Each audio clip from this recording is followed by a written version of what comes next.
তো ফ্লিপকার্ট থেকে একটা অর্ডার দিয়েছিলাম জামা, এখনকার জেনজি স্টাইলের, এখন ট্রেন্ড বাগেরা চলছে যেসব জামা সেসব অর্ডার দিয়েছিলাম। তো ফাইনালি এই সন্ধ্যাবেলায় সেটা আমাকে দিয়ে গেল এক্ষুনি। তো দেখা যাক কীরকম কী জিনিস এসছে। তো সন্ধ্যা হয়ে গেছে, প্রায় অন্ধকার অবস্থা। তো এই জন্য টর্চ লাইট জ্বালতে হলো। সাবধানে এটা খুলবো, কারণ যদি আজে বাজে বেরোয় তাহলে এটাকে আবার রিটার্ন দিতে হবে। যে বের করে নিয়েছি জামাটা,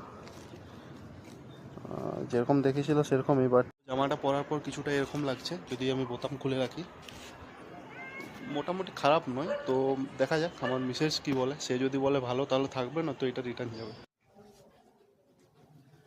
তো এই হচ্ছে জামাটা, যে খুবই খারাপ তাও নয়, বেশ ভালোই লাগছে আমার। তো